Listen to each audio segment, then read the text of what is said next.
Greetings, mortals, peers, and queers. Welcome to another episode of Late Night Serotonin, our Monday show where me and a few other creators collaborate to speak more broadly and more in depth on topics that concern us. As most of our disciplines is from TikTok, we're much used to shorter form content.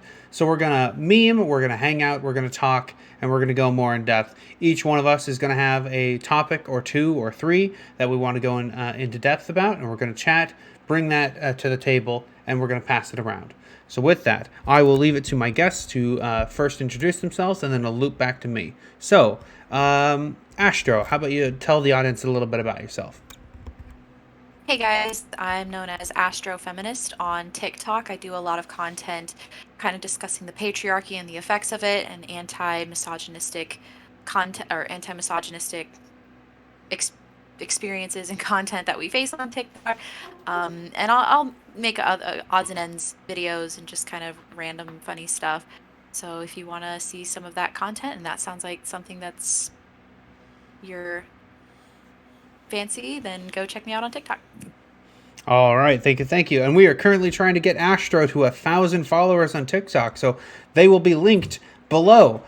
Be sure to check out all of our guests at the end of the night. And with that, I'll turn it over to Gabriel. Give us a little introduction to yourself. Hey there, I'm Gabriel, otherwise known as GWJonesss on TikTok. I mainly post things that surround concepts like anarcho-communism, leftist ideologies, trying to educate people as much as I can about different terms that they might hear in leftist spaces, and also point towards activism wherever it's possible. A big focus that I'm trying to have in my work is talking about how you can organize your workplace, organize your housing, and organizing your food. I think that's like a huge, big three things that you can do, even without any kind of governmental power, whether it be national or state, that you can actually have an effect on your community and push the world in a more leftist way without, needing any kind of revolution to happen. You can kind of start today with that stuff. All right, awesome. Thank you. And for those of you who may be joining us for the first time, I am Lady Avalon. I am the host of Serotonin Studios. I am a transgender, lesbian, socialist, polyamorous, atheist. I am disabled, and a ginger, no less. I make news and videos on news and politics every single day, and let's get into it. Does anyone want to take their first topic first, or should I start us off? Saw a really interesting article about, well, it wasn't really an article, it was kind of there are articles on it, but I first saw it in a TikTok, and it was about how some Proud Boys had tried to establish a straight pride event, and it was overrun by LGBTQ community that had banded together to kind of counter protest the whole event. And the straight pride event they were trying to hold it in front of a Planned Parenthood, so they were trying to get that jab in there, but it came right back on them. And then when the police were called, they sided with the Proud Boys, which was just absolutely the two groups of people that I hate the most banding together. It's just, but then seeing them be overrun by a group of LGBTQIA counter protesters really kind of warmed my heart. So I just thought that was kind of a bit of an interesting point on this idea that straightness needs to be celebrated for whatever reason, as if it hasn't been celebrated for thousands of years and pushed as the only right way of being. So I just thought that was really cool. Gabriel, actually, I think you shared that or reposted it, and I think that's how I saw it. So yeah, that was just my topic. If you guys have any comments on that. we love to see leftist action, organizing counter protests to a lot of these hateful things. I remember I saw a video on TikTok of a group called of Gen Z called The Resistance, had infiltrated a pro-birther organization, and they'd sent just a couple of members every couple of months in, And they fully organized. They got themselves on the committee in charge of Oh. chairs and seating and things like that so deeply that when the committee, when the pro-birther organization was hosting a big event, For donations. for yeah. donations, they one group of the resistance started handing out lube and condoms outside to get the security to come to them, and then every other member of the resistance stood up on stage in like short skirts and booty shorts and said, "You cannot force us to give birth," and did a whole protest. So bad, they were so successful that the pro-birther organization had to send all of their staff home because they didn't know who was who. And in fact, when the police were called to disperse the crowd, one of the members of the pro-birther organization said, "Oh, let the Gen Z kids go. They're just kids. They're just here." She was actually one of them. They had an inside agent. They harnessed the power of a Karen, and they're like, "All right, you're with us." And they all got off. Not a scratch on them. They all got off. It was great. I have so much respect for Gen Z. They are going to do so much. Like, I guess I'm like a millennial, but I'm kind of a zillennial because I'm in that like odd area. I'm just the change that they're going to implement is just amazing, and I'm so excited to see what they're going to do. And yeah, they're going to be. It is so exciting. Like, you know, I was a couple months ago, you know, I was feeling pretty doomer, pretty dire. But, you know, with all of the losses that has been happening for the Republican Party, like L after L after L they've been taking, and Biden actually stepping up and doing some cool shit, which we can talk about here in a minute, the $10,000 student loan thing. And the left, Gen Z, being the most radical, the most progressive, the most well-connected, the best organized with social media. I saw a post from a teacher where the teachers were all like going to stage a walkout because they weren't being paid enough.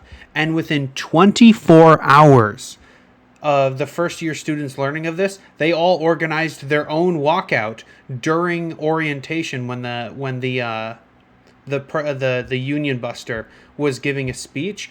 All of the students, hundreds of them, walked out of the school chanting "Pay your workers, pay your workers," and then left the building.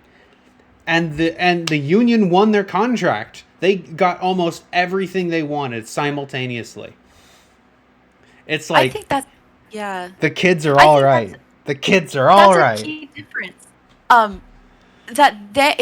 It does affect them in an obscure, further down the line way, but this generation is willing to go at bat for anybody. Like, not even things that aren't necessarily directly in their own interests. They're still protecting every other group of people. Like, they're standing together more than any other generation has, and it's beautiful. It like almost brings tears to my eyes. It's like, so pretty, so precious. So, hey Gabriel, I know you have a lot of experience with protests. Do you have any experience with protesting with younger generations and older generations, and how that shakes out? That was kind of something I was going to jump off of. What astr0feminist brought up with her point was a news story that I also wanted to bring up. One of the things at the Planned Parenthood thing that astr0feminist was talking about that I think is really important to remember for anyone going to protests is no matter how much it seems like it's going to be a chill thing, police have a propensity to just do violence regardless. People there were, two of the protesters were injured by the cops. There was pepper spray deployed, and from what I could see, no one was really wearing anything protective, and no one kind of planned for that happening. Anytime you're going to go oppose fascism, like in person, you need to be prepared to like literally take physical violence towards yourself. Whether or not you're going to ever strike back in any way, you still need some kinds of defense things and some kinds of like reagents and like scientific stuff to, nullify tear gas. There's a lot of things you can look up on how to actually make stuff. I need to go like research it. It's been a second since I've been at one. since I moved out to California. But that's just something that's important to remember is like, just because it's in the daytime and just because you think you're going to be able to overpower the other group with your like sheer numbers, it's still something that can always be dangerous. And that kind of, I wanted to lead into what I see as a really good form of like defense at a protest. I don't know if you can pull it up on the screen, Lady Avalon, but the protest of some like alt-right Christian nationalist kind of people of a drag show in Roanoke, Texas. Oh, and let me. Yeah, I put it in the chat of the copy link. Let me open it up. Paste. Yeah, and so this is from the Dallas News. I like taking local news stories whenever I can. That's a big thing. If you're looking at like national news or like a local news story, I think you just close that little thing. Let me, Paywalls, but not really a paywall. I think they're just going to try to close. Sell your data. All probably. Right, there we go. Watch. But yeah, I don't know if you want to, watch that. But a lot of people showed up in Black Bloc fully armed. And that's a big thing that I think is actually helpful at protests if you are organized, if you are trained, and if you can de-escalate.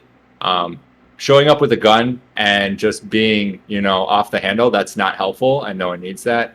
But any good gun owner would know, those three things are really important about, wielding a gun in public, making sure that you're being safe about it, and not being accelerationist about violence in a situation like that.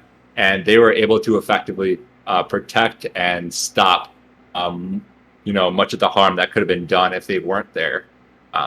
And being able to put yourself between like police and protesters and people who didn't come armed, I think is a really good thing that people should do. I've seen protests where people showed up and were like armed and stuff and just kind of hid. And it's kind of like, why did you even show up with that? You're just kind of like cosplaying. If you're going to show up and be armed, you better be ready to, use your privilege as an armed person to actually protect people and put your body between cops. Because cops don't fuck with people with, AR-15s in a general sense. Yeah. I have really rarely seen cops actually go after anyone with an AR-15 who's like legally carrying in a situation like that. They generally leave those people alone, and you can use that privilege to actually stop cops effectively in a protest situation, so that they can't gain ground on people who are, using their First Amendment rights. Absolutely. Let me go ahead and read this. Despite the attempts by anti-trans activists to cause outrage around this drag brunch, and perhaps to try and get it canceled, the drag brunch in Roanoke, Texas, is completely sold out. Now, 2 counter-protests at the drag brunch in Roanoke, Texas, protesters get in the faces of people outside. One has called the anti-fascists outside a bunch of pussies. I asked them what they are here to do today. See for yourself what they say.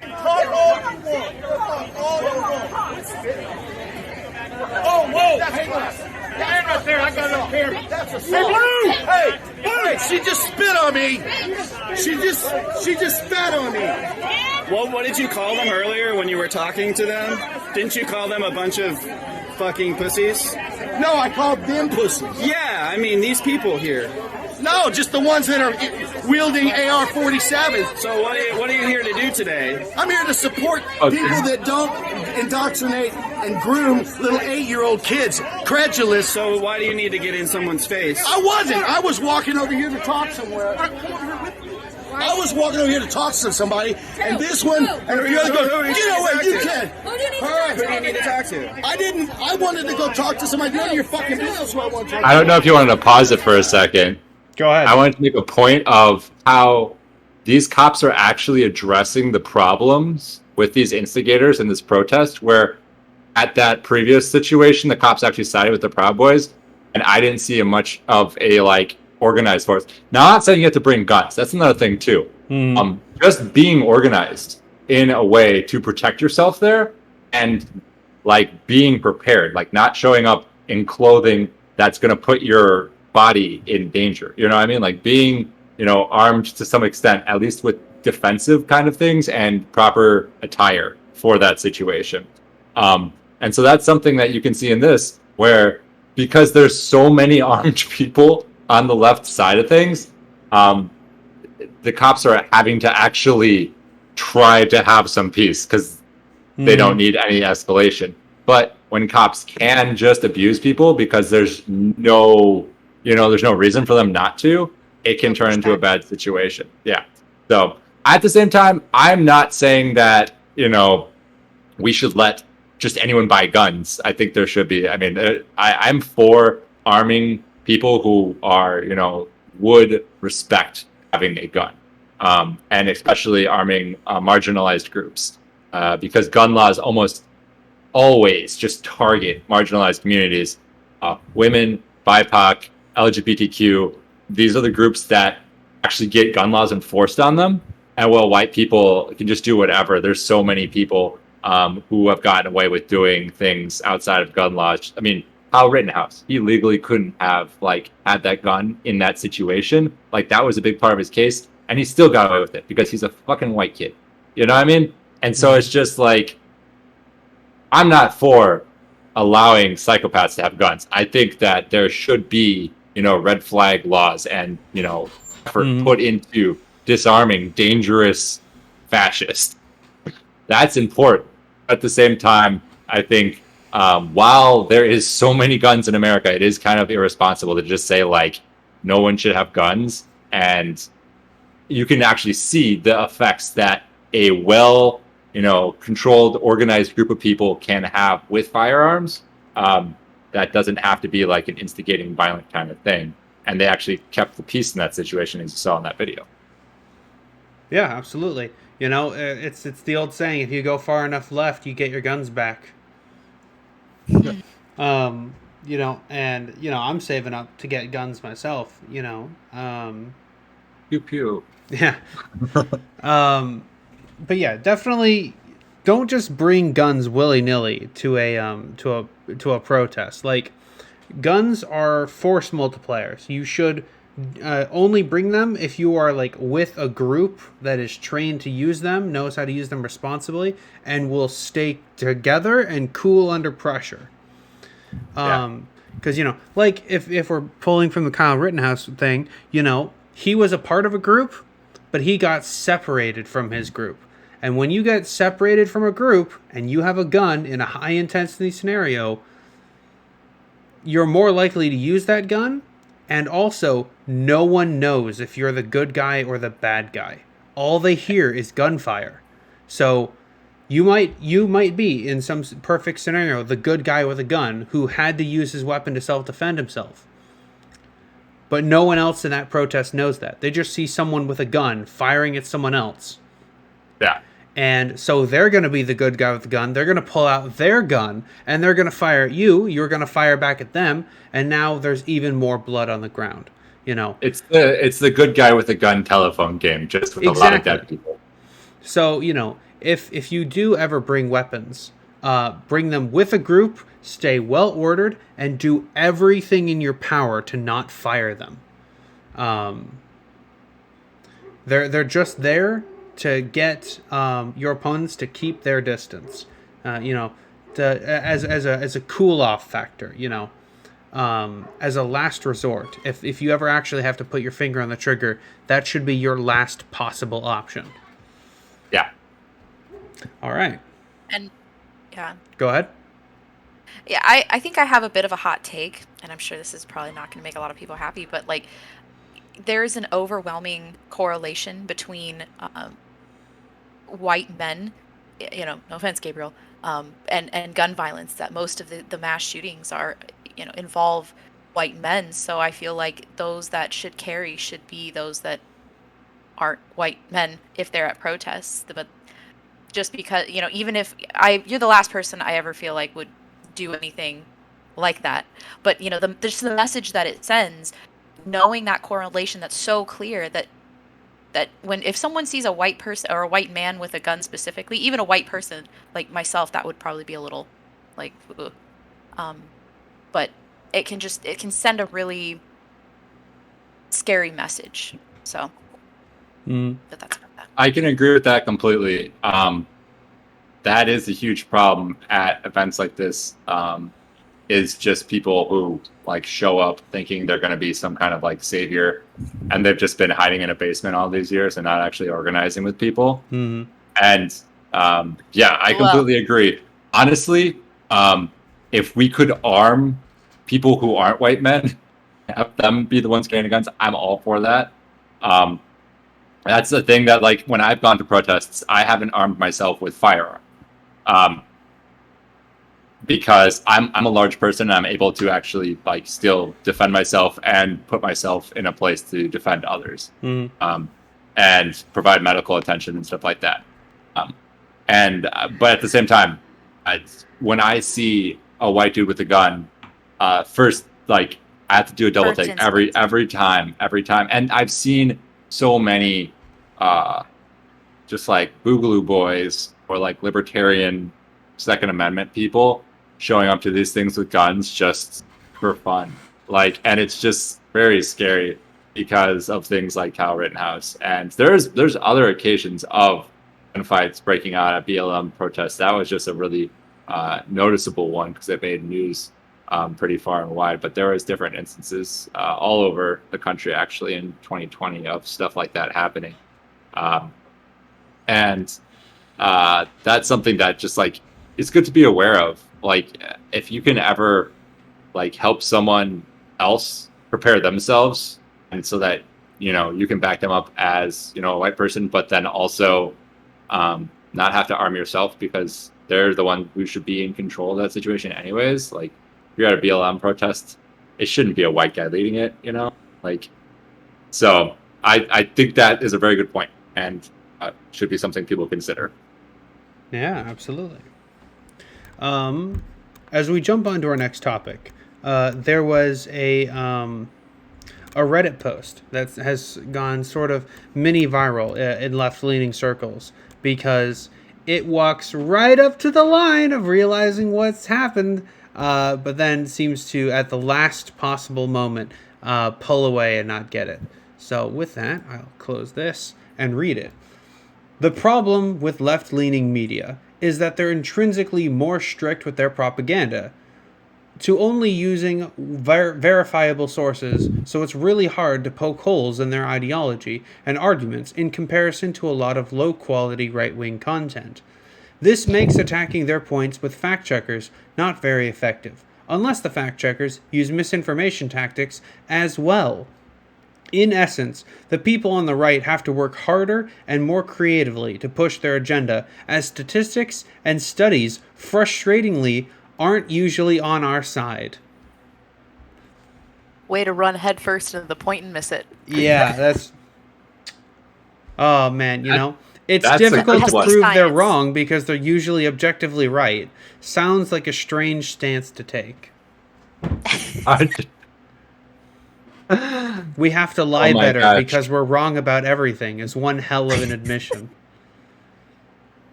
Oh my gosh, yes, no, scroll up. That was like literally up a little bit. There was a piece from right there. Oh my god, he admitted it. That's a sketch from oh man, what is that called? That's a great show. I made it literally a meme about conservatives never having sources off of that show. I think maybe even that same episode. I'm not even kidding. Is that Netflix? Blanking out really hard. But no, that's... So that was quite fun. I just thought that'd be very funny to share with the group. Next thing I wanted to share is this Keffals situation. So I'll give a little bit of an introduction before we get into it. So Keffals is a trans streamer. She's, I think, one of, if not the largest trans streamer, political streamer out there. She was recently swatted. She woke up one morning with a assault rifle pointed at her head. And the police had been sent one email with both her dead name and her current legal name. And they'd actually swatted 2 addresses because Kiwi Farms, the site where she was doxxed, and all this went down, couldn't find her exact address, so they narrowed it down to 2 addresses, hers and an old man's address. And essentially they sent an email spoof from her with her dead name and her real name, sent to the police with poor spelling, that said basically that she was going to go to City Hall and shoot up as many straight people as she could. So they showed up, they confiscated her computers and everything like that, and she lost thousands of dollars. She had to then go into hiding because she went to a hotel and she posted a picture of her cat at the hotel. And people took the image of the bed sheets that was in the image of the hotel and they cross-referenced it with every other hotel in the area until they narrowed her down and then sent her hundreds of pizza boxes to her room. And with that, I will close this and we'll start it off. On the night that I left my home after going public about being swatted on August 5th, the hotel I was staying at got doxxed. I decided to tell my supporters that I was safe by posting a photo of my fiance's cat on her hotel bed in my Discord server. The people who have been harassing me spent hours cross-referencing the bed sheets with other local hotels until they found a match. In the morning afterwards, 5 different pizza companies sent pizzas to my hotel room under my dead name. Obviously, it isn't the pizzas that are the problem, but it's the threat that they make, that they know where I live and are willing to act on it in the real world. My fiance and I promptly checked out, and we are now living at an undisclosed location. I did not want to give my stalkers the satisfaction of knowing I was sent those pizzas, so I never brought it up publicly. Despite that, one of the managers of one of the pizza companies, having recognized my name from all of the local media coverage, decided to call into London Police Service. I got a call on August 14th from the Hate Crime Division of London Police Service. They are now investigating what happened as criminal harassment and are attempting to trace the IP address of whoever sent those pizzas. This is part of the same multi-jurisdictional investigation between London Police Service, Toronto Police Service, and Durham Regional Police Service to track down the person who stole my identity and used it to weaponize the emergency response team of the London Police Service to terrify me at best and kill me at worst. On July 31st, I received a call from Sergeant Nathan Gibson of Toronto Police Service, who informed me that there had been an attempt to swat me in Toronto. On a stalking and harassment forum known as Kiwi Farms, the users had narrowed down my address to one in London, Ontario, and one in Toronto, Ontario. The police sent SWAT teams to the addresses in both of those cities, including my home, because emails in my name were sent to local politicians making threats of committing mass violence. I've since talked to the elderly Italian man who shares my last name and lived at the address that got swatted in Toronto. He had nothing to do with this. And innocent people are being hurt in an attempt to hurt me. This needs to stop. The common denominator between me getting swatted, the pizza pranks, and the elderly man in Toronto getting swatted is that users of the website kiwifarms.com had doxed me and publicly posted the address of my hotel room, the house that I used to live at, as well as the address of the elderly man in their attempt to find my address. I have been the target of an intense harassment campaign now for several months. I have had friends doxed, I have had family doxed, I have had people even loosely associated with me doxed. But over the last month, things have been escalating. On August 1st, my graphic artist who lives in Austin, Texas, was also the victim of a swatting attempt. Because of all of the connections between this, it is all part of the same investigation, and the police are now monitoring my thread on Kiwi Farms very closely. Kiwi Farms is an online community of stalkers that torment and harass their victims so intensely, it led London, Ontario resident Julie Terryberry to take her own life on June 29, 2016. I have already identified one London, Ontario resident who regularly posts about me in my thread on that website, and I am scared that things are going to escalate into future violence against me. I know. So yeah, that is a lot, and I don't want to. I'm loath to pause her, but nearly 4 minutes into her post, yeah, that's pretty horrific. And now I suppose the rest of her video will go into how the thing I've been following her on Twitter for, she's going after Kiwi Farms. Kiwi Farms has been hosting all of her doxes, and it's where all of that shit has been organized, and it's where it all has been taken down. So she actually went to the company that hosts Kiwi Farms' website.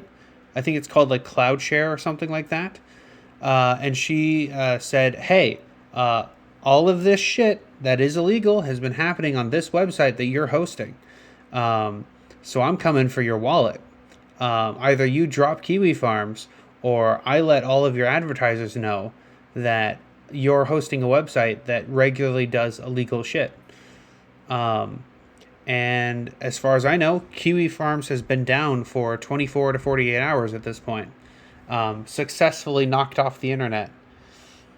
At least for the moment. Kiwi Farms also, when it stops working, one of the things that it'll say is has joined the 41%. That is a reference to the trans suicide statistics. Whenever the website goes down, it says has joined the 41%.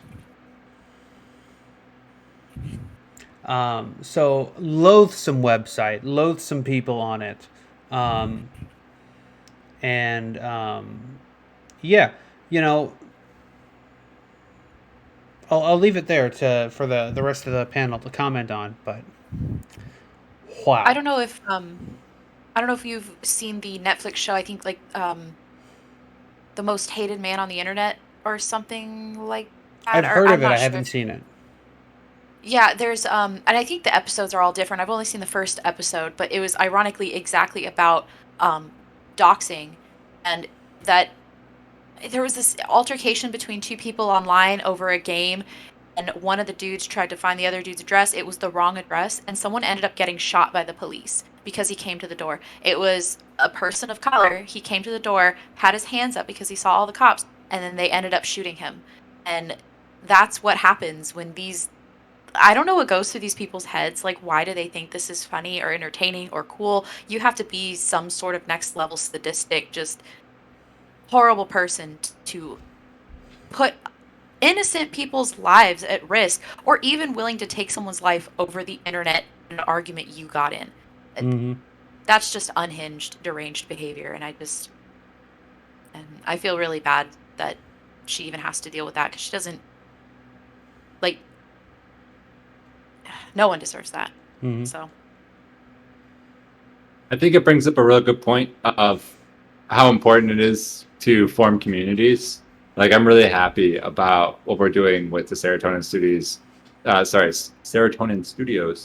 Discord, and things like that are just like important to have community with other people, because if you have a strong enough like net like that, and something like this is to happen to you, you have people to support you, you have people to reach out to, you can get a hold of resources quickly that you might not be able to like regularly, and get to safer places with networks like that.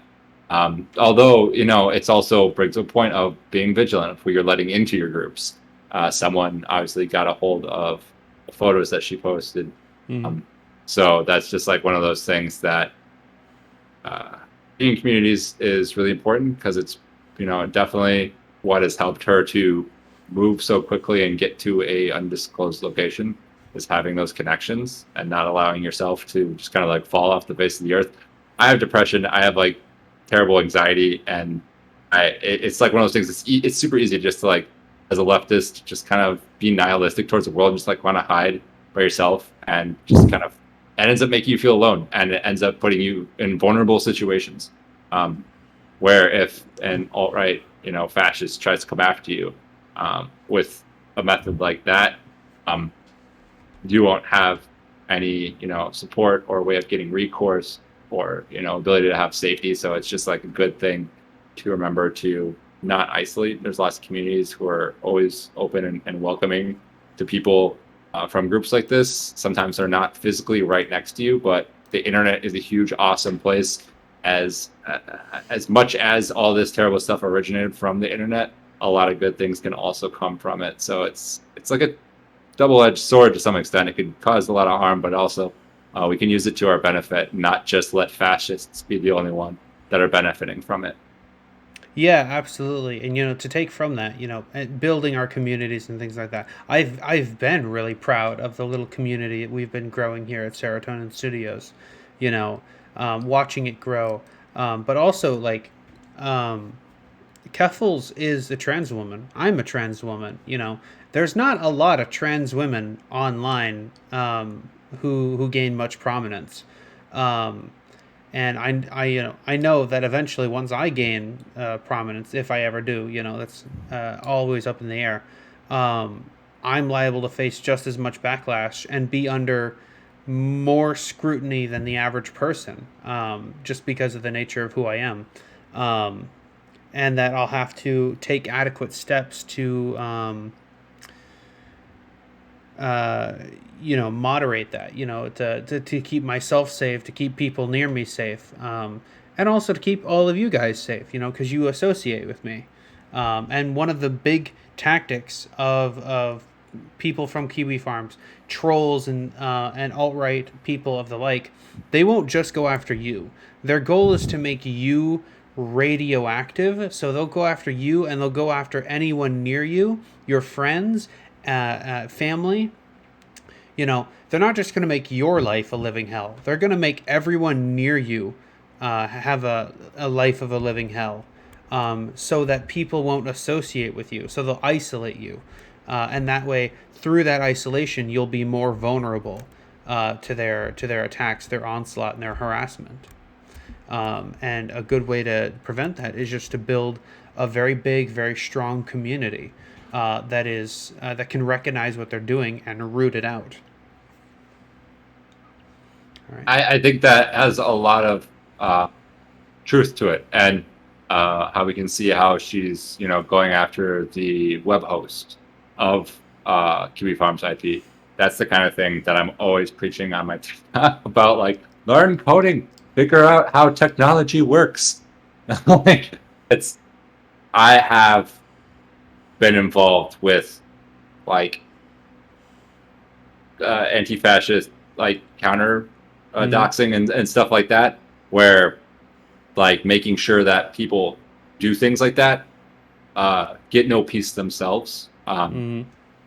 I know I've lost count of how many people I've gotten to lose their jobs from like the doxing that I did back in like the BLM movement. Like, I'm not even kidding. I was in like a underground like signal group that was doing sketchy things all the time, but it was like all in like pursuit of finding fascists and ending their ability to have peace, which I think is a good thing. And it's kind of a warning to any motherfuckers who want to mess with our trans friends of like, there's leftists who can find you and make your life much worse than you think you can make these trans people's lives. And that's something that should be taken into account before you do some dumb shit and attack someone.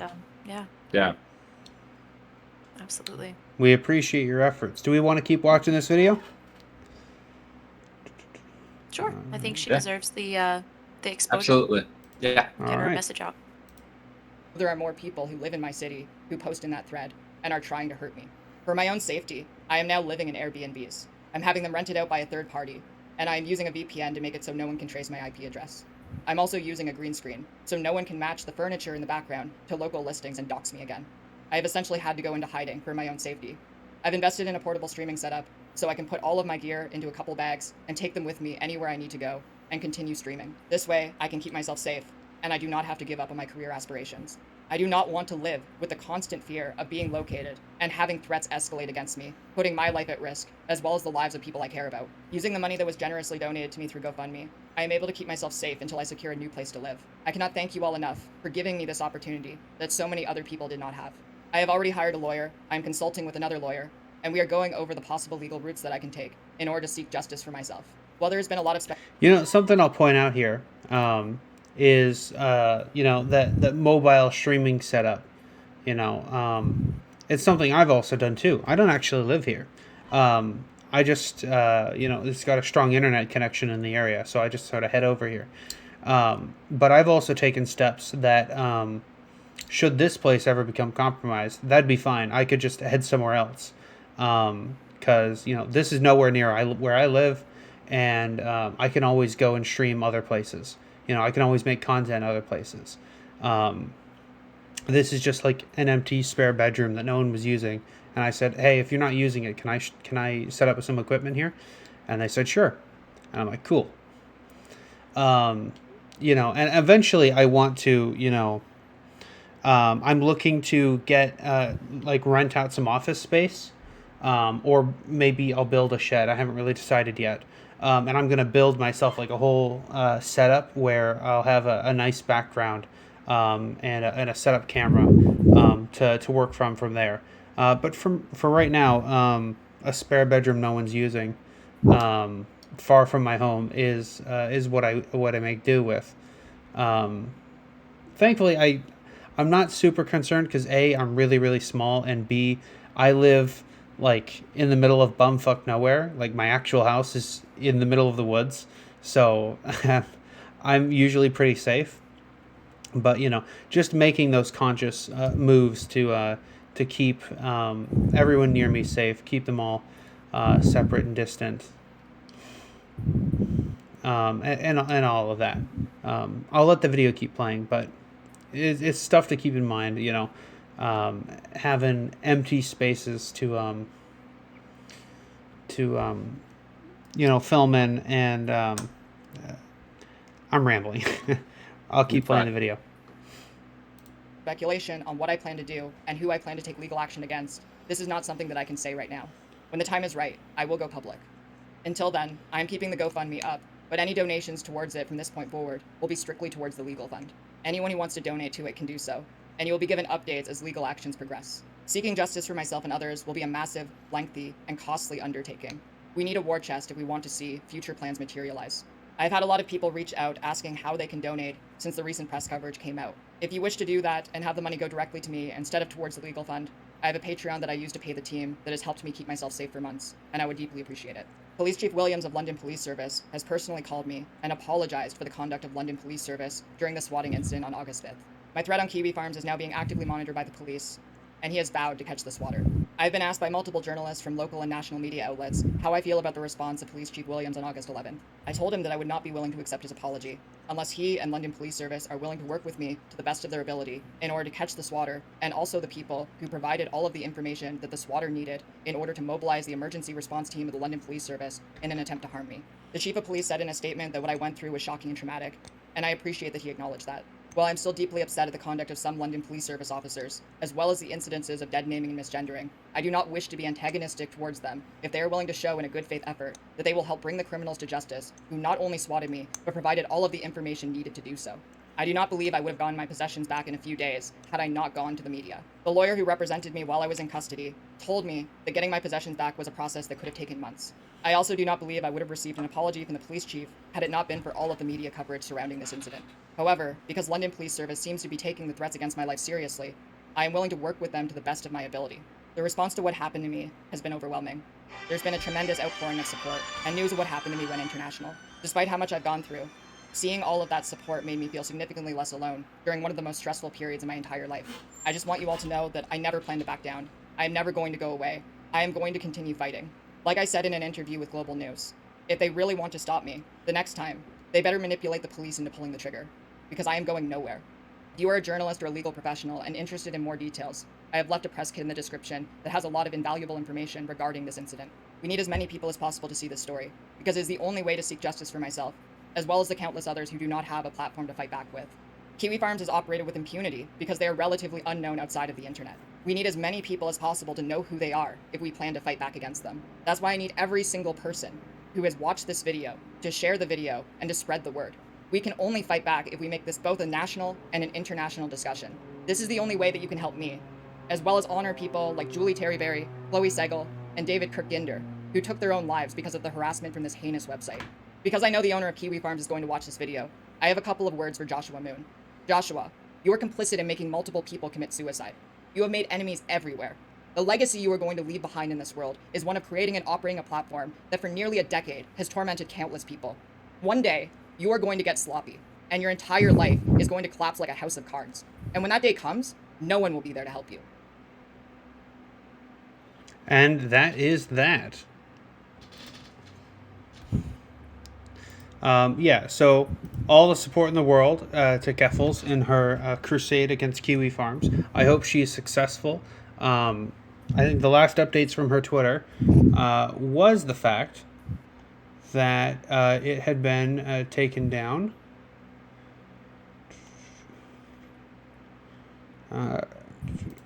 Can I see that real quick? No, I suppose.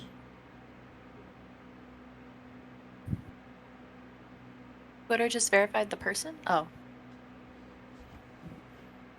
Oh yeah, I'm just scrolling through the Twitter trying to see.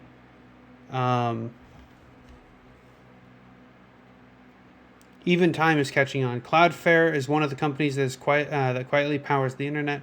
Yeah, they're making articles on it. Good. But I can't see if it's been taken down yet. Oh well. Anyways. I'm looking it up. Yeah?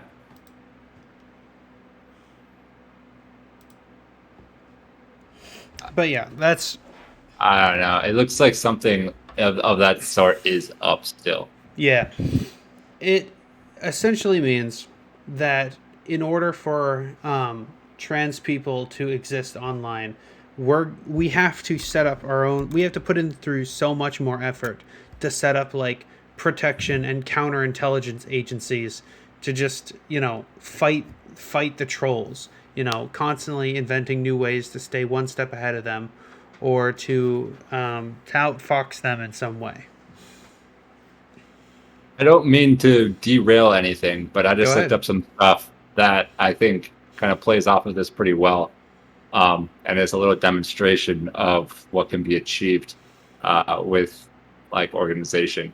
So back in 2020, was Black Lives Matter movement stuff, but some of the other things I was involved with in Wisconsin was the fact that there was not a lot of COVID restrictions happening, and that leaves the elderly, immune compromised, so many people at risk, and it's like a way that fascists in the past have used disease to eliminate people that they don't see as useful. It's like one of their tactics that they use is deprive safety. And so something that happened in the Madison area that between me and I think 3 or 4 other prominent kind of leftists, I had, this is back when I used to organize on Facebook. So like Facebook is a huge like dumpster fire. I hate that place now, and it's like just atrocious. But back in 2020, I was effectively able to use it. Had like 3 accounts that had gotten maxed out. Some of them were just like meme kind of accounts. They were like not real, but they were like means for me to like kind of push propaganda and stuff to get people organized around stuff. And with that group of accounts and a handful of other people who were also in leftist spaces in the Madison area. I don't know if this will show up well on the recording, but can I share my screen? Yes. I'll stop my streaming, and then I'll bring yours up. Alrighty. I'm going to try not to dox myself. I just have 2 things pulled up. Yeah. It should be fine. I don't even give a shit at this point. But there was. If you want, you can just send the link to me, and I can bring it up. This is fine. I got it pulled up. So there is the story. We made it to the Chicago Tribune. There was this dumbass coffee shop run by a bunch of alt-right people who not only were really shitty about masks, they were like anti-LGBTQ, of their like actual workers. There was a lot of reports of abuse of their worker staff and like literally worker like violations, like bad things with like OSHA and underpayment and like what they were doing around tips with their workers. There was just so much stuff that wasn't even just this, but this is an easy way that we could actually use regulations and the law in that area to help. They bombarded the crap out of every single thing with this place. It was called Hellbacks Coffee, and we got them to lose their lease. We got all of their websites, every single thing, Google, Yelp, everything, -1 star. It just ended their entire thing. And as you can see, they're still permanently closed. So it's one of those things where you can, although people make fun of like keyboard warriors, literally just like a group of about like 1,000 to 2,000 people that were connected were able to sink an alt-right business of like fascist people who thought that they could just do things and be unharmed by doing literal evil shit. And so, you can get keyboard warriors to actually have real world effects as the same as alt-right people will do it. We can turn it and flip the coin on the other side and use it for our benefit, to forward leftist things and to stop people from being allowed to live peacefully and have businesses. If you're going to be, anti-trans, anti-LGBTQ, you're going to be racist, you're going to be misogynistic, like you're going to abuse your workers, you don't get things anymore. You don't agree to the social contract that we all agree to having. You don't get part of society. That's like a big thing that I believe in doing action around, is to make sure that those kind of people don't have safety and don't have peace. I think it's funny when they respond to that by crying about their freedom of speech being violated and all that, like how they think they should be able to say the most heinous and bigoted shit, but when they're held accountable for those actions, fold like a lawn chair. It's beautiful. Chef's kiss. All right, sorry for derailing the thing, but No. That was the one thing that I did completely within the law, and nothing illegal happened, so I can completely admit to being involved with that. And does the panel, a bit of a smaller panel this week? Does anyone have any final topics? Otherwise, we might go into our wrap up. I think that was about it for me. That one popped up out of nowhere just as a response. But yeah, I think that was about it. Yeah. All right, then we'll go ahead and go around and give our closing statements and thoughts, and then go ahead and shout yourselves out. So, Astro, why don't you start us off? I'm going to go ahead and keep it steady with my usual sign out. Boycott Amazon and Starbucks until they're allowed to unionize. That's going to be my closeout. So, short and sweet. All right. Gabriel. Oh, wait, no. You forgot to shout yourself out. Astro. Oh, astr0feminist. Check me out on TikTok. Go ahead and give me a follow so I can go live. Just get them to 1,000 followers. We can do it. We are Legion. All right, and Gabriel. I just wanted to start off with reminding everyone that we're stronger together, and even if you don't have governmental power behind you, you can organize your work, you can organize your housing, and you can organize your food, like where the source of that's coming from and how much of it there is. And those are things you can do to stop the ability of, whether it be the state, whether it be fascists, whether it be anyone, to deprive people of what they need to survive, regardless if, capitalism's still going to be here. So that's something that, don't just stay inside, go out and put some feet on the ground.